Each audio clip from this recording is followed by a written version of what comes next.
কথা স্পষ্ট, কথা পরিষ্কার। আমরা এখানে এসেছি কোরআনের বিরোধী আইন পাশ করার যেই ষড়যন্ত্র করছে তার বিরুদ্ধে তেজগাঁয়ের সর্বস্তর ওলামায়ে কেরাম, তেজগাঁয়ের সর্বসাধারণ সকলে মিলে ঐক্যমত হয়ে রাস্তায় নেমে এসে আমরা আপনাদেরকে এই কথা বারবার সতর্ক করছি। যদি আপনারা কোরআন ও সুন্নাহর বিরোধী কোনো আইন পাশ করার পায়তারা করেন, আমি বলবো ডক্টর ইউনূস সরকারকে হুঁশিয়ার করে বলবো, আপনাকে সংস্কারের কাজ দেওয়া হয়েছে, কিন্তু আপনার সরকার সংস্কারের নামে কোরআন বিরোধী কোন সংস্কার করতে চাচ্ছে?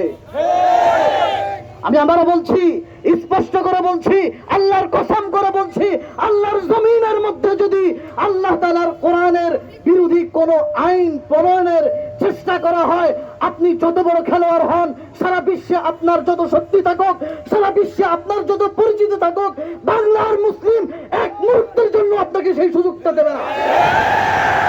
আপনি শিক্ষা নেন। প্রতিত জালেম সরকার বিভিন্ন সময় ইসলাম বিরোধী বহু আইন করার চেষ্টা করেছে, কিন্তু উৎখাত হয়েছে। তার পূর্বে যেই অন্তর্বর্তীকালীন সরকার এসেছিল, 3 বছর ছিল, সেও চেষ্টা করেছে, কিন্তু আজকে তাকে ইতিহাসের কোথাও খুঁজে পাওয়া যায় না। আমি বলবো শিক্ষা গ্রহণ করুন। অতি সত্বর যদি আপনি এই কমিশনকে অবাঞ্ছিত ঘোষণা না করেন, বাংলাদেশের অলিতে গলিতে সর্বস্তরের মানুষ নেমে আপনার বিরুদ্ধে চলে আসবে। সর্বশেষ আমি তেজগাঁওবাসীকে দুইটা আহ্বান করব, এই সংস্কার এবং এই কমিশন বাতিল করার জন্য বাংলাদেশের সর্বোচ্চ ওলামা পরিষদ হেফাজতের ব্যানারে আগামী 3 মে আমাদেরকে সোহরাওয়ার্দী উদ্যানে দাওয়াত দিয়েছে। আমরা যাবো তো ইনশাআল্লাহ। সেখানে আমরা 2টা দাবি নিয়ে যাব। আমরা জানি আমাদের ইসলামের রাহবার কারা, আমাদের ইসলামের রাহবার কারা? ওলামায়ে কেরাম সর্বযুগে সর্ব আমলে জুলুম ও নির্যাতনের শিকার হয়েছে, ঠিক না? সেই ওলামায়ে কেরামদের মামলা মুকদ্দমা আজও নিষ্পত্তি করেনি। কিন্তু আমি দেখেছি এই সরকার আসার সাথে সাথে বিএনপির বহু মামলা মুকদ্দমা বিনা শর্তে নিষ্পত্তি করেছে, এবং ছাত্র ভাই যারা আন্দোলন করেছে তাদেরও মামলা মুকদ্দমা নিষ্পত্তি করেছে।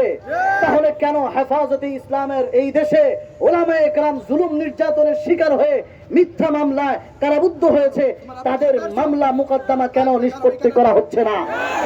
এই জন্য আমি সহজভাবে স্পষ্টভাবে বলছি, আপনারা অতি সত্বর হেফাজতে ইসলাম ওই দেশের সর্বস্তর ওলামায়ে কেরামদের বিরুদ্ধে যেই মামলা মুকদ্দমা করা হয়েছে তা নিঃশর্তে আপনারা নিষ্পত্তি করবেন।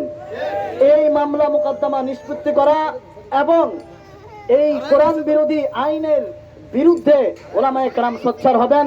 আমরা সকলে আগামী 3 মে যাবো তো ইনশাআল্লাহ। আল্লাহ তাআলা সকলকে কবুল আর মঞ্জুর করেন। এই পর্যায়ে সর্বশেষ